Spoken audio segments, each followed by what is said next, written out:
नमस्कार. आमच्या घरासमोरचं हे भव्य वडाचं झाड हे पाहिलं की मला नेहमीच वटसावित्रीची कहाणी आठवत असते. आज वटपौर्णिमेचाच दिवस.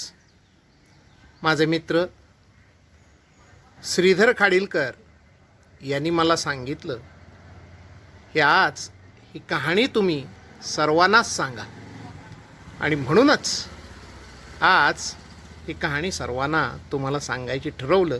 म्हणलं सांगायचं तर नव्या पद्धतीनं सांगू, रेकॉर्डिंग करूनच सर्वांपर्यंत पोचू.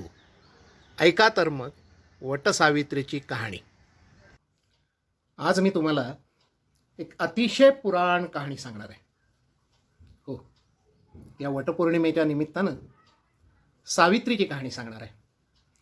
दुर्दैवानं आपल्या देशात अवस्था अशी झालेली आहे. कवी तिवारी म्हणतात की विल्यम्सचे म्हणणे की कालिदास सत्कवी कसला, मानियर बोले त्याला करता कृत्रिम कवितेच्या. आम्हाला मान्य असाव्यात मत्सरग्रस्त तद्वाचा, आमच्या विद्वत रत्नांना परके निंदिता असताना डोलवाव्या आम्ही माना, ग्रंथही केवळ न बघता एक काळ असा होता. काळ असा होता, काळ असा होता सांगायचं, ग्रंथच बघायचा नाही. आणि मग आमच्या पुराण कथांना कुणीतरी उठतो आणि विल्यम्सचा आधार घेऊन नावं ठेवायला लागतो आणि त्याचीच ओढत मग आम्हीही त्याच्यावर विनोद निर्माण करायला लागतो, नावं ठेवायला लागतो. अशी ही बदनाम झालेली सावित्रीची कथा आहे. काही जण एकदम उठून सांगतात की स्त्रीला बंधनात टाकणारी ही कथा आहे, कारण 7 जन्म पती हाच पाहिजे, मग तो कसलाही असला तरी चालेल, म्हणून स्त्रीनं आराधना करायची, तर पुरुषानं कसंही वागायचं, असा त्याचा उगीच उलटा अर्थ काढला जातो. वास्तवात ही कहाणी बंधनाची आहे का सर्वात जास्त स्त्रीमुक्तीची आहे, हे ऐकल्यानंतर आपण ठरवा. ही महाभारतात माझ्या वाचनात जशी आली तशीच्या तशी तुम्हाला सांगतोय. अश्वपती नावाचा एक राजा होता आणि त्याची मालवी नावाची पत्नी होती. दोघांचा अतिशय प्रेमळ संसार चालू होता. पण नेहमीप्रमाणे राजाला पुत्र न होण्याचा एक शाप असल्यागत असतो आणि बराच काळ त्याला अपत्यप्राप्तीच झाली नाही, मुलगाही नाही मुलगीही नाही. अश्वपतीनं शेवटी ऋषींचं ऐकून तपश्चर्या करायचं ठरवलं आणि तो तपासाठी व्रतस्थ राहण्यासाठी रानात गेला आणि सावित्री देवीची उपासना करू लागला. कालांतरानं उपासना हळास आली आणि सावित्री देवीनं त्याला दृष्टांत दिला आणि सांगितलं की तुझ्या इच्छेप्रमाणे तुला अपत्य होईल, पण मुलगा नाही होणार, मुलगी होईल, चालेल का? राजा म्हणला आनंदानं. देवी माते, तू देतेस तो प्रसादच असणार आहे, त्यामुळे मुलगी झाली तरीही चालेल. आणि मग अशा रीतीनं देवीचा आशीर्वाद मिळाल्यानंतर व्रताची सांगता करून राजा परत आला आणि कालांतरानं राणीला दिवस जाऊन नंतर अगदी त्या देवीनं सांगितल्याप्रमाणे सुंदर मुलगी झाली आणि सावित्री देवीच्या प्रसादानं झाली, म्हणून तिचं नाव देखील सावित्रीच ठेवण्यात आलं. दिसामासानं मुलगी वाढू लागली आणि तिच्या कीर्तीचा सुगंध 4ही दिशांना पसरायला लागला. अतिशय तेजस्वी, अतिशय रूपवान आणि ज्यानं त्यानं हेवा करावा अशी मुलगी. खरं परिस्थिती अशी आली की जेव्हा तिचं लग्नाचं वय झालं तेव्हा तिच्याशी लग्न करायला कुणीच पुढे येईना. राजाला बाप म्हणून मनावर ताण यायला लागला की हिचं लग्न होणार कसं, कारण त्यानं स्वयंवर घोषित केलं तरी एकही राजपुत्र इच्छा घेऊन येईना. त्या काळी एखाद्या राजकन्याचं स्वयंवर असलं की देशोदेशीचे राजे यायचे, त्यांच्यात हाणामारी व्हायची, अशा कथा. आणि हिच्याकरता एकही येईना. याचं कारण एकच की तिचा नवरा मी बनू शकेन असा आत्मविश्वास असणारा एकही तरुण मिळेना. शेवटी राजानंच कन्येला बोलवलं आणि सांगितलं, सावित्री बाई, तूच आता बाहेर पड आणि तूच तुझ्यासाठी नवरा हुडकून आहे. त्यानं तिच्यासाठी रथ दिला, सहकारी दिले, पोक्त सल्लागार दिले आणि सावित्री रथ घेऊन बाहेर पडली. अनेक राज्यातनं गेली, अनेक राजपुत्र तिनं बघितले, अनेक श्रीमंत लोक बघितले, अनेक तीर्थक्षेत्रातनं हिंडली, प्रसिद्ध शहरातनं हिंडली, एकही मुलगा तिला पसंत पडेना. आणि शेवटी जेव्हा ती एका वनातनं प्रवास करत होती तेव्हा तिथं असलेला एक वनचर मुलगा तिला आवडला आणि मग त्याची माहिती घेऊन ती तत्काळ राजापाशी आली.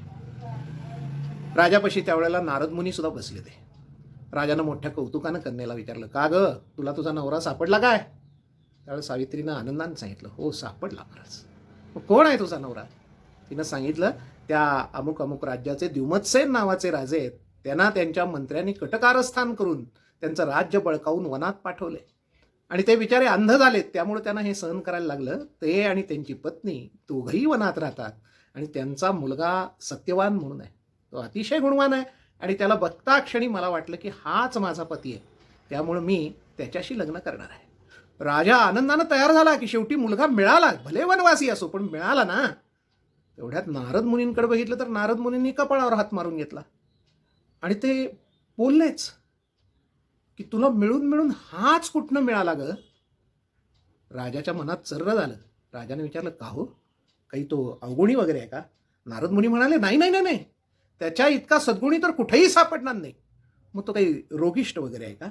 नाही नाही नाही नाही नाही, त्याच्या इतका सदृढ रूपवान तरुण तुम्हाला जगात शोधून सापडणार नाही. एवढंच सांगून नारद मुनी थांबले नाही, तर त्यांनी जगातल्या होऊन गेलेल्या अनेक राजांचे सद्गुण आठवत त्याच्याशी सत्यवानाची तुलना करत सांगितलं की हा त्यांच्यापेक्षा भारी आहे. म्हणजे उदाहरणार्थ दानधर्मात हा शिबिराजापेक्षा भारी आहे, इत्यादी इत्यादी अनेक कथा सांगितल्या. मग राजेसाहेब म्हणाले, मग तुम्ही कपाळावर हात मारून का घेतलात? एवढा सुंदर जावई मला मिळतोय तर. नारद मुनी म्हणाले, एकच गोष्ट अशी आहे की ज्या सर्वावर बोळा फिरवेल. राजा म्हणाला, काय? दुर्दैवानं म्हणाले, त्या सत्यवानाचं आयुष्य इथून फक्त 1 वर्षाचं आहे. राजाला एकदम कसंच वाटलं, त्याच्या काळजाचं पाणी पाणी झालं. तो पटकन सावित्रीनं म्हणाला, नको नको सावित्री, दुसरा ओळख, पण याच्याशी नको. वर्षभरात तू विधवा व्हायची मला अजिबात नाही ग बघवणार हे. सावित्री म्हणाली, महाराज, ज्याला एकदा मनानं वरलं त्याच्याहून दुसरा विचार मी मनात आणू शकत नाही.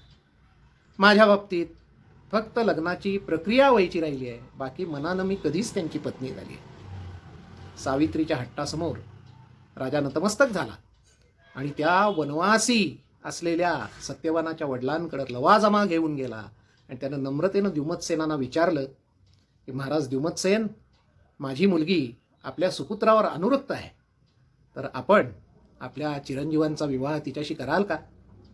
द्युमतसेन राजा अश्वपतीला म्हणाला की महाराज अश्वपती, मी अंध आणि निष्कासित झालेला दरिद्री राजा आहे आणि आपण माझी थट्टा तर नाही ना करत? त्यावेळेला अश्वपती म्हणाला, महाराज असं बोलू नका हो, उदार अंतःकरणानं माझ्या कन्येला सून म्हणून स्वीकारा. द्युमतसेनाचा नकार असण्याचा प्रश्नच नव्हता. यथोचित विवाह झाला आणि राजानं कन्याकरिता लवाजमा तिथंच ठेवून तो परत केला. पण सावित्रीनं लगेच सांगितलं उरलेल्या माणसांना, तुम्हीही निघून जायचं, मी यांची सून झाली आहे, यांच्यासारखी राहणार. आणि सर्व लवाजमा परत पाठवला, स्वतःचे दागिनेही बाजूला ठेवले आणि नंतर यांच्याप्रमाणेच वलकल नेसून ती त्या घरात सत्यवानाचा संसार करायला लागली. घर कसलो? वनातली झोपडीच ती. ही राजकन्या तिथल्या 3 दगडाच्या चुलीवर संसार करायला लागली, पण आनंदानं करत होती, सासूसाऱ्यांची सेवा करत होती आणि मनात मात्र धाकधूक होती की याचं आयुष्य 1 वर्षच आहे. प्रत्येक दिवस सावित्री मोजत होती. आणि हां, पुढं काय होणार आहे पुढच्याच भागात सांगतो. दिवस मोजता मोजता वर्ष भरत आलं. तसं सावित्रीनं एक दिवस जाहीर केलं की आजपासून मी 3 दिवस काही खाणार नाही, पिणार नाही, खाली बसणार नाही, झोपणार नाही. सासू म्हणाली, बाळे, अगं तू राजाची मुलगी या झोपडीत आलीस आणि इथं येऊन काम आणि कष्ट करत करत कृशस आली आहेस, तुला हे व्रत निभावेल का? कशासाठी म्हणून अट्टहास करतीस? त्यावेळेला सावित्रीनं एक महत्त्वाचं वाक्य बोललंय, ते सर्वांनी लक्षात ठेवण्यासारखं आहे. सावित्री म्हणाली, मनोबलावर, केवळ मनोबलावर कितीही अवघड कामं यशस्वी केली जाऊ शकतात. आणि सावित्रीनं ठरवल्याप्रमाणे 3 दिवस व्रत चालवलं. पाणी प्यायली नाही, झोपली नाही, नवे बसली सुद्धा नाही आणि सासूसासऱ्यांची सेवा आणि इतर कामं मात्र मन लावून करत राहिली. ज्या वेळेला तो वर्ष संपणारा अर्थात 3रा दिवस आला, त्यावेळेला तिनं पहिल्यांदा नवऱ्याला विचारलं. नवरा नेहमीप्रमाणे सकाळी कुऱ्हाड घेऊन वनातनं जळण वगैरे आणणं, फळफळावळ आणणं याकरता बाहेर पडत होता. त्यावेळी विचारलं, आज मी आपल्याबरोबर वनात येऊ का? मला खूप यावं वाटतंय हो. त्यावेळेला नवऱ्यानं सांगितलं, माझ्या आईवडिलांची अनुमती असेल तर जरूर नेईन बरोबर. त्यावेळेला सावित्रीनं सासू सासऱ्यांना विचारलं. सासू सासऱ्यांना उलटं कौतुक वाटलं की वर्षभर ही राजाची लाडकी कन्या इथे येऊन राहिली, सगळं अगदी आपल्या मनासारखं केलं ना, आज पहिल्यांदा काहीतरी मागतेय. त्यांनी आनंदानं तिला होकार दिला. जा म्हणले, तुझ्या पतीबरोबर तू वनात जा, मजा कर. आणि ती निघाली. खरं ती काय मजा करणार होती यांना काय माहीत. बिचारी पतीबरोबर निघाली. ती मनात एकच ध्यास होता की आजचा दिवस महत्त्वाचा आहे, आजचा दिवस महत्त्वाचा आहे.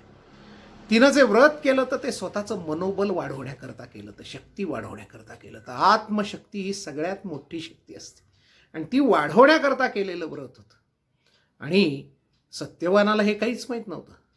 तो आपला खूपच आनंदित झाला होता की वर्षभरानं पत्नी अगदी एकांतात त्याच्याबरोबर त्याला मिळाली.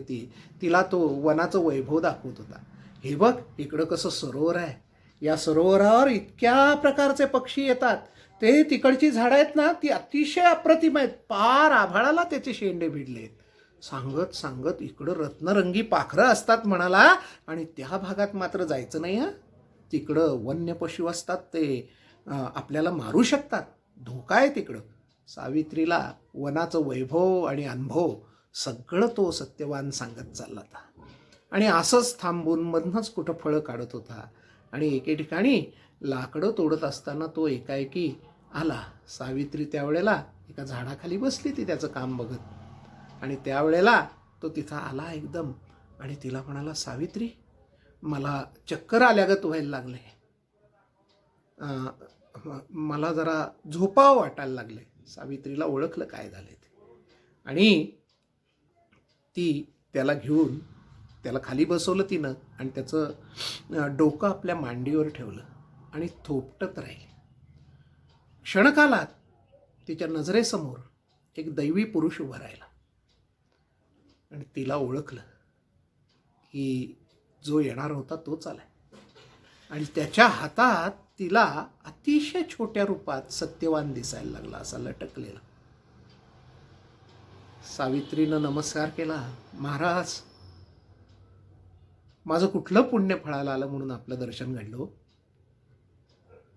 आपण स्वतः कसे आलात मला जरा सांगा बरं. सहसा हे बघ सावित्री, समोरचा पुरुष बोलायला लागला, मी धर्मराज आहे, मलाच यम म्हणून ओळखतात, तुझ्या पतीला नेण्याकरता म्हणून मी आलोय. सावित्री म्हणली, आपण स्वतः कसे आलात? मी ओळखलं ना आपल्याला म्हणून तर विचारते. एरवी या कामाला आपले दूत येत असतात, आज आपण स्वतः कसे आलात?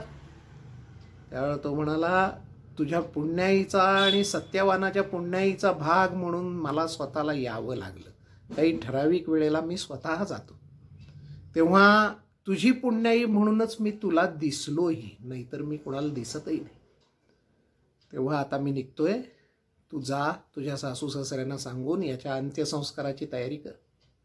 सावित्री म्हणाली, अहो, एवढ्या पुण्याईनं आपलं दर्शन घडलं तर मला 2 शब्द आपले ऐकायला तरी मिळू देत, मी येते आपल्याबरोबर. नाही नाही सावित्री, या मार्गानं माझ्याबरोबर कुठलीही जिवंत व्यक्ती येऊ शकत नाही, फक्त मृत माणसं माझ्याबरोबर येतात. तुझा पती येईल, तुला येता येणार नाही. नाही येते हो, 2 पावलं चाललं म्हणून काय बिघडलं. हिचं लाघवी गोड बोलणं बघून यमराजाने अनुमती दिली. सावित्री समवेत चालायला लागली. चालता चालता प्रश्न विचारायला लागली. तिच्या बोलण्यात गुंगता गुंगता यमराजाला जाणवायला लागलं की आपण फसतोय बहुधा. आणि तो सावित्रीला म्हणाला, थांब, इथंच थांब, मी तुला वाटल्यास एक वर देतो, तर या पुढं तू माझ्याबरोबर यायचं नाहीस. सांग तुला काय मागायचंय माग, खरं पतीचे प्राण मागायचे नाहीत, ते सोडून.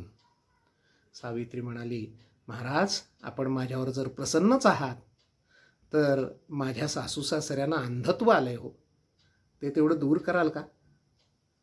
यमराज म्हणाला, तथास्तु. सावित्री आनंदली. यमराज पुढे निघाले, ही मागणं आहेच, पुन्हा बोलतेय. यमराज म्हणाले, का बरोबर येतीस आता? अहो, 7 पावलं चालली की मैत्री होती असं म्हणतात. मी तर तुमच्याकडनं उपदेश घेतेय धर्माचा, मला चालू दे ना तुमच्याबरोबर. मला 2 गोष्टी ऐकू देत नाही तरी माझा पती गेलाय. आणि 4 पावलं यम तिच्या प्रश्नाची उत्तर देत चालले. पुन्हा म्हणतात, थांब सावित्री, इथनं पुढं यायचं नाही आता. तुला पाहिजे असल्यास आणखी एक वर देतो, मागून घे. सावित्री म्हणाली, माझ्या आईकडं ना राज्याला वारस नाही आहे. एवढे 100 पुत्र माझ्या आईला द्याल? यमराज म्हणाले, तथास्तु. आता ही 100 पुत्राची कथा अनेक वेळा येत असते बरं का, की अनेक गांधारीला 100 पुत्र होते आपल्याला माहीत आहे. त्यामुळे त्या काळानुसार हे घ्यायचं. तथास्तु म्हणल्यावर यमराज चालायला लागले, सावित्री मागणं चालतीये. आणि थोड्या वेळानं यमराजांच्या लक्षात आलं की अरे ही फारच जिद्दी आहे मुलगी, पण गोड पण आहे, हिला रागवता पण येत नाही आणि फार महत्त्वाचे प्रश्न विचारते. त्यामुळे यमराजांचा नाईलाज झाला आणि पुन्हा एकदा ते म्हणले, आता हे बघ, इथनं पुढं तर अजिबात यायचं नाही आणि तुझा नवरा जिवंत करून मागायचा नाही. काय वर देऊ सांग, तुला पाहिजे ते देतो, खरं इथनं पुढे यायचं नाही. सावित्री म्हणाली, माझ्या आईसारखे मलाही 100 पुत्र होतील का हो? यमराज म्हणाले, तथास्तु. आणि यमराज चालायला लागले, सावित्री मागणं आहेच. अगं तुला मी काय बजावलं? महाराज, सज्जनांचं बोलणं कधी खोटं ठरतं का हो? का, काय झालं? आपण आत्ताच मला म्हणालात ना हो की तुला 100 पुत्र होतील म्हणून, आणि माझ्या पतीला तर तुम्ही घेऊन निघालात. मग पतिव्रतेला पतीविना 100 पुत्र होतील कसे हो? यमराजाच्या लक्षात आलं की आपण फसलोय आणि यमराजानं तिचा पती तिला परत देऊन टाकला. ही घटना वडाच्या झाडाखाली झाली असं म्हणतात आणि आजच्या म्हणजे वटपौर्णिमेच्या दिवशी झाली असं म्हणतात. म्हणून बायका वडाच्या झाडाला फेरे घालतात. आता मला सांगा बरं, जिला राजानं त्या काळी स्वतःचा पती निवडायची परवानगी दिली, ती एक दरिद्री पती ती निवडून आली, तरी त्याच्याशी लग्न केलं, मग ही बंधनाची कथा कशी होईल? आणि जिनं पतीसाठी यमाला हरवलं, अशा पराक्रमाची कथा आठवायची नाही, अशी व्रतं करायची नाहीत, तर करायची तरी कुठली मला सांगा. आपण मुळातनं जाऊन वाचलं पाहिजे नाही. सावित्रीनं जे वर मागून घेतले त्यानुसार तिच्या सासू सासऱ्यांना दृष्टी प्राप्त झाली, तिच्या राज्यात क्रांती झाली. तिथल्या दुसऱ्या चांगल्या मंत्र्यांनी या दुष्टांना पराभूत करून त्यांना राज्य परत द्यायला ते रथ घेऊन वनात आले आणि सगळ्यांना मिरवत राज्यात घेऊन गेले. आणि सावित्रीच्या सासरी आणि माहेरी तिच्यामुळं आनंद निर्माण झाला. आज आमचे मित्र श्रीधर खाडीलकर यांच्या विनंतीवरून ही कथा आठवायला मिळाली. मला खरोखर खूप आनंद झाला आहे. या आनंदासवेच मी आपली सर्वांची रजा घेतो. जय हिंद.